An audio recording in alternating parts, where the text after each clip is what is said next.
Backfire. Princess Catherine's $1 million note turns Meghan's banana effort humiliating. The Princess of Wales has undertaken an unusual outing, and in doing so, she highlighted one of her sister-in-law's biggest missteps. Back in the 1980s, when the late Princess of Wales Diana was first beginning to work with HIV and AIDS patients, the late Queen was a bit confused. She asked why. Why don't you get involved with something more pleasant? Now, I just love to report that 3 decades later, the royal family has long turned its back on pleasant causes. Today, for example, Queen Camilla is focusing on domestic violence, and she is even the patron of Nigeria's first sexual assault center. And then Sophie, the Duchess of Edinburgh, is tackling sexual assault in war zones. She's been traveling to countries like the DRC and Sierra Leone. And on Tuesday, it was Catherine's turn to get in on the act. There was the 41-year-old princess wearing a dress so ladylike that Emily Post would have been a big fan, and she was out doing her day job of opening things while wearing beautiful pearls. This time, of course, the venue was Hope Street, a new center for women in the justice system which is going to give them a chance to stay with their kids. And Catherine's visit took a pretty interesting turn when she added a handwritten note to a tree of hope containing messages for the residents. Her note read, "I see you and I am with you. Good luck in all that lies ahead, Catherine." And the reaction on Twitter was about what you would expect it to be. Here was this beautiful princess writing a personal supportive note to a marginalized group of women, and it ended up in the public domain. Does it remind you of anybody, perhaps? It was only 4 years ago. I know it feels like much longer than that, but it was only 4 years ago that another royal wife was doing something pretty similar. Back in February of 2019, Meghan, along with Harry, were in Bristol. And during their trip, they visited 125. That's a charity that helps women escape from sex work, addiction, and homelessness. And all of a sudden, Meghan had an idea. She said, "Oh, actually, do you have a Sharpie marker? I have an idea." That, of course, is according to the Telegraph. She said, "I saw this project this woman had started somewhere in the States on a school lunch program. On each of the bananas, she wrote an affirmation to make the kids feel really empowered. Declaring, 'I am in charge of the banana messaging,' and armed with a marker, Meghan then wrote, 'You are special and you are strong' on the banana." Now, the press was still pretty much in love with Meghan Markle at that point, and they proceeded to have something of a field day at her expense. Even the women the gesture was aimed at didn't really feel empowered. There was a sex worker named Nikki, and she spoke with The Sun at the time, saying that it was a really stupid move. She said, "People out here struggle to eat and sleep, and she gifts us some words on a piece of fruit. She has the means to help us more than that. It's offensive, you know." Now, it doesn't really matter how sweet and well-intentioned her gesture may have been. Instead, it just felt very cringy. It felt very uncomfortably American, a bit of the over-the-top syrupy emotion that felt so performative. Here was caring being done conveniently in front of the cameras. Maybe it was a spontaneous moment, maybe it really was a sudden idea that occurred to her, but it did not come across like that. Instead, it seemed like a stunt and maybe a bit of a play at becoming the next Diana, another royal wife breaking the rules and so winning the hearts of the people.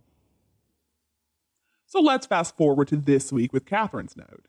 Now, that was a move that didn't really have the same effect as Meghan's writing on the bananas. Some people on Twitter were raising the double standard flag, and the Telegraph's royal editor, Victoria Ward, pointed out the similarities between Catherine's message and Meghan's messages.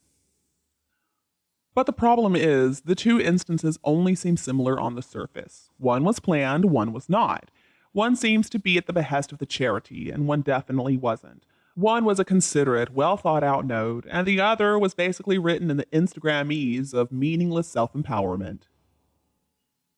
And Catherine was at Hope Street as part of her lifelong work, trying to really shift the way that Britain raises its kids. A lot of her focus is on the support that parents and caregivers receive, so theoretically, she's creating happier and more emotionally well kids, and then later on adults down the road. She's working hard to help adults be less likely to suffer from mental health problems, addiction, or homelessness. Catherine cares a lot about her early years work, and she has so many academics working with her. She wants to make sure that she's getting it right.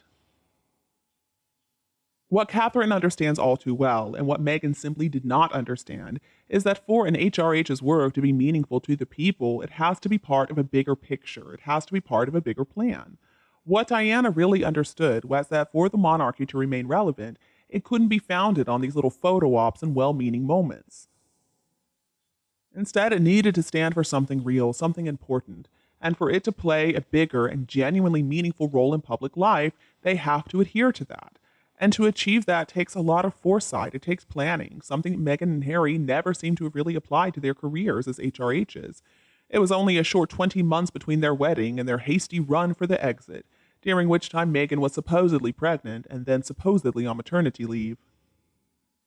Now, if only they had been more patient and given things a little bit longer, if they had figured out a way to hold on and not decide to just throw in the towel, if only Harry had figured out that his biggest success, the Heads Together mental health work that he did with his brother Prince William and Catherine, and his Invictus Games project, were really proof of this very fact. Structured, intentional, well thought out projects designed to have a bigger impact were the very things that had taken Harry's reputation from party boy to beloved, highly respected royal worker. What Catherine and 125's Nikki both understand is that these token gestures from royalty are not going to go over very well. They're only going to blow up in their faces and be seen for exactly what they are, even if they're well intentioned. It doesn't really matter at the end of the day. Big picture pitching in to change things practically and tangibly are what's important here. Now, ironically, the women that Meghan wanted to uplift with her banana messages never actually got to read the bananas. A week after that little event back in 2019, The Sun reported that the fruit instead had been used for cakes because more women could have a share.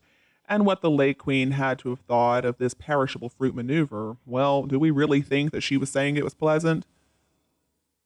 And you, do you agree with us? Please tell me what you think below in the comments section, and everyone else can also discuss Meghan and Catherine.